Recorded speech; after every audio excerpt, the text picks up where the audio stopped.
Terima kasih Bapak, pagi hari ini kami kembali datang untuk menyembah Engkau.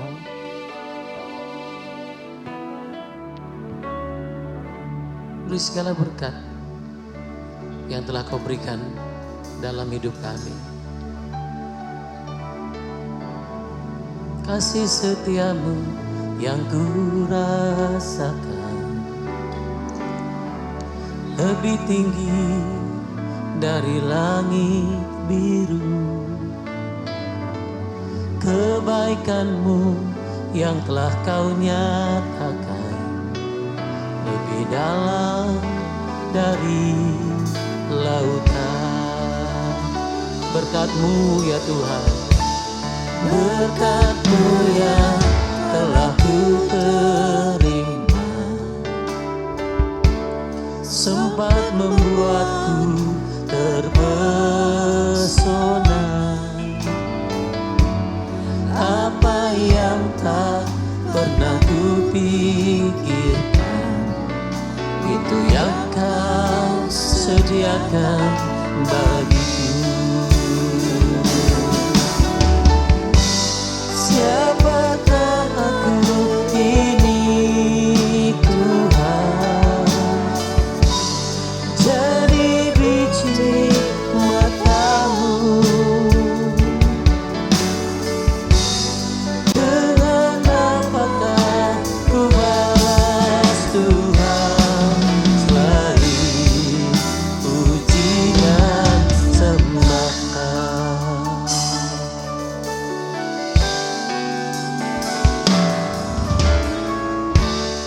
Kasih setiamu yang ku rasakan lebih tinggi dari langit biru. Kebaikan-Mu yang telah Kau nyatakan lebih dalam dari lautan. Siapakah aku ini Tuhan, jadi biji mata-Mu. Dengan apakah ku balas Tuhan selain puji dan sembahan. Siapakah aku ini Tuhan, jadi biji mata-Mu. Dengan apakah ku balas Tuhan selain puji dan sembahan. Ku sembah Kau Tuhan, ku sembah Kau Tuhan. Ku serahkan hidupku kepadamu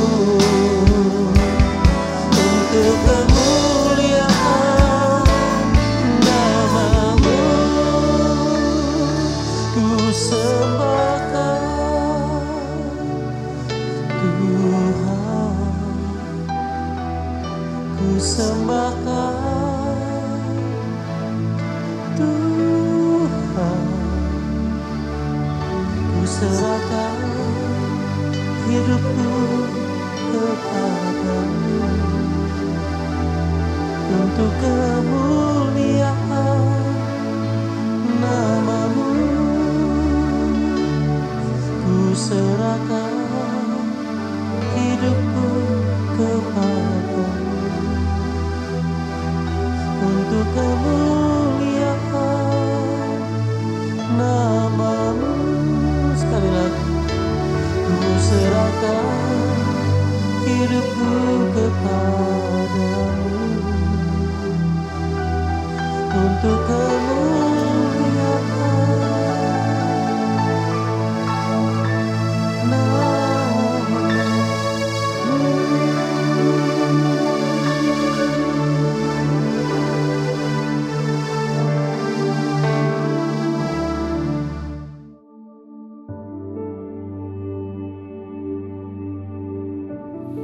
Puji Tuhan saudara, pagi ini kita bicara tentang kekuatan doa.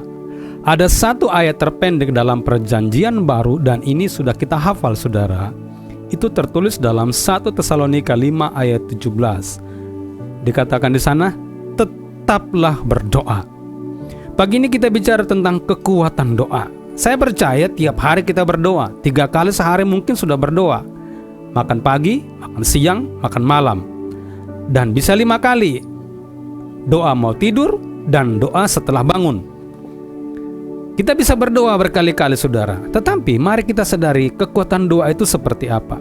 Saudara-saudara, berdoa tentu bukanlah hanya sekedar mengajukan sebuah permohonan dan seruan minta tolong bagi kebutuhan pribadi. Tetapi berdoa adalah membangun hubungan dan bersekutu dengan Tuhan. Bapak Ibu bisa bayangkan kalau anak-anak atau anak kita datang kepada kita hanya ada keperluannya, minta uang jajan, minta ini, minta itu. Ya itu anak-anak, kita maklum.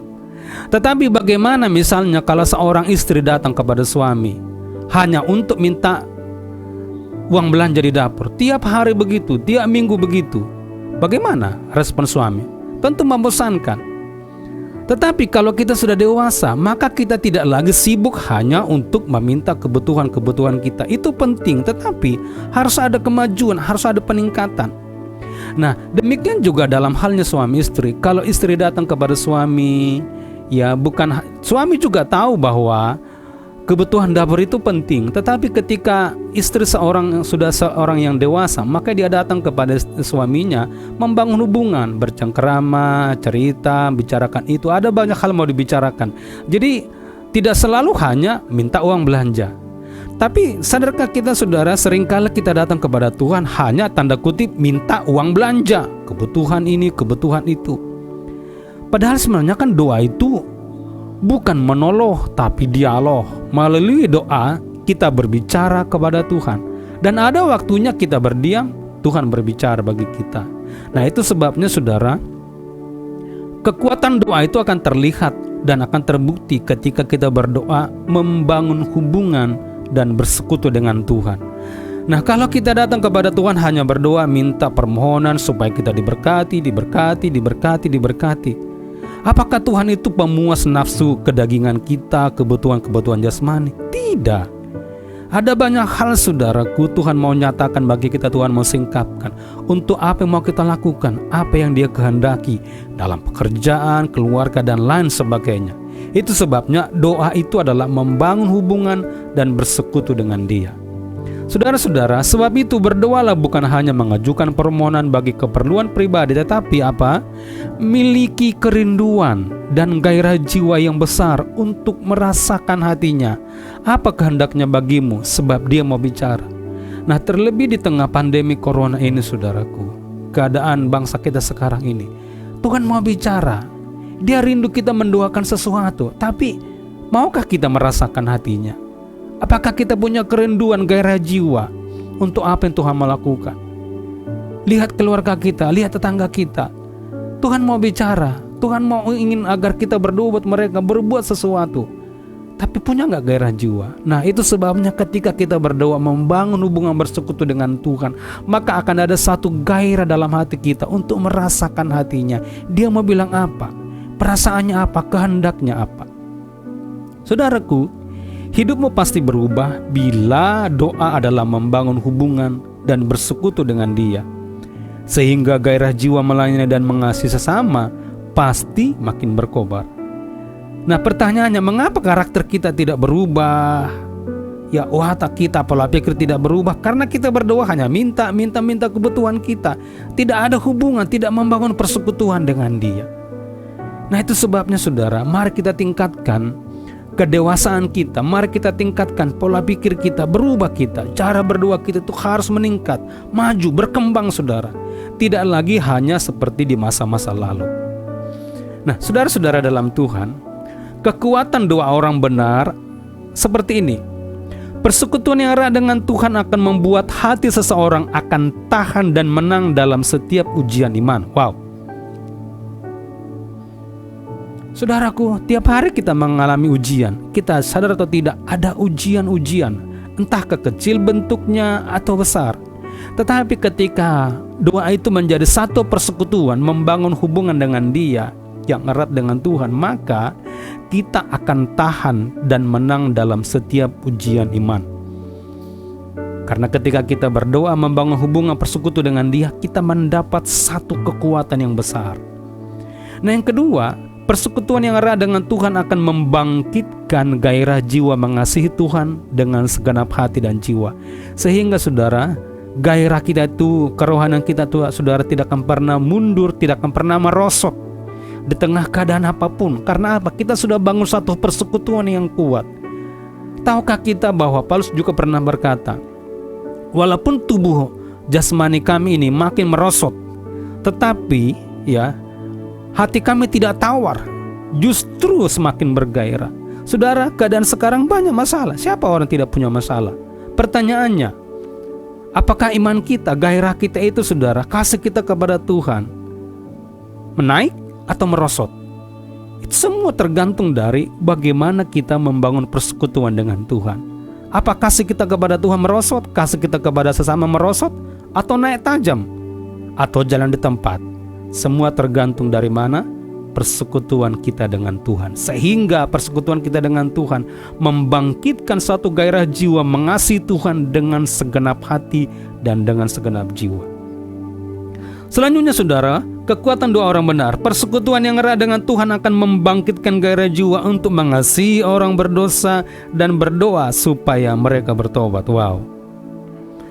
Jadi di sini saudara tidak lagi bicara tentang kebutuhan, tetapi ada satu peningkatan, ada satu kemajuan dalam kedewasaan rohani kita. Bagaimana kita membangun persekutuan dengan Tuhan, membangkitkan gairah jiwa untuk apa? Mengasihi orang berdosa. Bukankah Yesus berkata, kasihilah sesamamu, kasihilah musuhmu, ya, berdoalah, minta berkat. Wow, luar biasa. Tidak mudah saudara melakukan itu. Tapi kalau kita sudah menang dalam doa, kita sudah bergumul dalam doa, saya percaya kita akan mampu melakukan itu. Saudara, persekutuan yang erat dengan Tuhan akan membangkitkan gairah jiwa untuk memberitakan kebenaran bagi sesama. Saudara, tiap hari apa yang kita bicarakan dengan sesama? Apa yang kita update? Boleh kita jualan online, tidak jadi masalah. Ketika kita bertemu seseorang, orang lain, siapapun, rekan kerja, keluarga, siapapun saudara, topik apa yang paling menarik kita bicarakan? Bisnis? Atau kebenaran? Tapi kalau kita sudah bangun saudara persekutuan kita dengan Tuhan, maka daya tarik kita untuk memberitakan kebenaran semakin kuat. Kenapa saudaraku? Itu tugas tanggung jawab kita. Nah, sebab itu kita harus beritakan. Bukankah tuntunan bagi kita menyelesaikan amanat agung? Kapan? Semua kita, itu tugas kita saudaraku. Beritakanlah. Tapi bangunlah persekutuan dengan Tuhan, supaya mereka juga percaya pada Yesus, bertobat dan diselamatkan. Kekuatan doa orang benar, persekutuan yang erat dengan Tuhan akan membuat hati seseorang jauh dari kesombongan. Ketika kita sudah berdoa, bergaul, bersekutu dengan Tuhan, di sana juga keangkuhan kita, kesombongan kita diredam, bahkan dipatahkan, dihancurkan semuanya itu saudara. Lalu kita kembangkanlah persekutuan kita itu, sehingga kita bergaul dengan sesama tidak ada lagi kesombongan. Karena kesombongan itu adalah usaha meninggikan diri dengan merendahkan orang lain. Wah, ini bahaya saudara. Semoga para pendengar tidak melakukan hal demikian. Oke? Nah, persekutuan yang erat dengan Tuhan akan membuat iman seseorang kuat menghadapi tantangan bahkan penolakan dari sesama. Tidak bisa dipungkiri saudara, kalau kita hidup jujur akan mengalami penolakan, karena orang punya kepentingan di situ. Kalau kita jujur pasti mengalami penolakan. Tapi kalau kita bersekutu dengan Tuhan, kita bangun hubungan kita dengan Dia, kita akan kuat menghadapi. Kita tidak akan bersungut, kita tidak akan kepakitan, kita tidak akan merasa benci. Tidak saudara, kita kuat. Sebab semua itu adalah sarana dipakai Tuhan untuk apa? Menguatkan kita, mendewasakan, memproses kita. Saudaraku, doa adalah dua pribadi yang saling jatuh cinta. Pernahkah saudara jatuh cinta? Mungkin yang mendengar renungan pagi ini yang masih lajang, atau Anda sedang jatuh cinta. 1 jam itu rasanya kayak 10 menit, saudara. Kenapa? Karena dibangun dengan apa? Cinta. Kenapa doa membosankan, saudara? Karena bukan dibangun atas cinta. Kalau kita berdoa hanya minta pertolongan Tuhan supaya Tuhan berkati, 1 menit selesai, saudara. Kalau kita datang kepada Tuhan hanya berdoa agar diberkati, itu tak ubahnya seperti kita sudah menulis daftar belanja, kita tulis, kita sebut, selesai. Tapi kalau sudah dibangun atas dasar cinta, saudara, wow, 1 jam itu rasanya kayak 10 menit. Kita lihat jam, cepat sekali selesai. Kenapa? Karena kita larut dalam persekutuan. Sebab itu berdoalah karena cinta akan Tuhan. Ingat, gairah cinta Tuhan bagi kita jauh lebih besar daripada cinta kita padanya. Persekutuan yang karib dengan Tuhan adalah kekuatan dan ketenangan jiwa bagi orang beriman, sehingga ia mampu menghadapi hantaman badai kehidupan. Haleluya. Saudara-saudara, ingat, orang yang sudah melewati badai kehidupan, dia tidak akan terusik dengan gerimis yang datang. Sekali lagi, orang yang sudah melewati badai kehidupan, ia tidak akan terusik dengan gerimis yang datang. Bagi Bapak Ibu bagaimana? Pandemi corona ini, apakah badai atau gerimis? Tapi kalau kita sudah pernah melewati badai-badai yang lebih besar dari sini, maka bagi kita ini adalah gerimis. Bisa saja nanti lebih besar, lebih buruk dari corona ini akan datang menimpa bumi. Kita tidak tahu, saudara. Nah, sebab itu perlu kita bangun persekutuan kita, sehingga ada kekuatan dan ketenangan bagi jiwa kita, sehingga kita tidak akan terusik dengan gerimis yang datang, karena kita sudah pernah melewati badai kehidupan. Nah, yang terakhir, saudara, berdoalah every time, jangan part time, apalagi no time. Usahakanlah full time, kalau bisa overtime, sebab Anda bisa mati anytime. God bless you. Haleluya. Mari kita berdoa. Tuhan, terima kasih firman-Mu pagi ini. Berkati meteraikan dalam hati kami. Tiap kali kami berdoa, kami bangun persekutuan dengan Tuhan, sehingga kami menjadi orang berkemenangan menghadapi keadaan-keadaan zaman ini, Tuhan. Terima kasih terlebih hari ini. Apapun yang kami hadapi, tantangan, kami kuat menghadapi. Dan Tuhan menolong kami ketika kami harus memilih, sehingga pilihan kami sesuai dengan kehendak-Mu. Terpuji nama-Mu, dalam nama Yesus kami berdoa, haleluya, amin.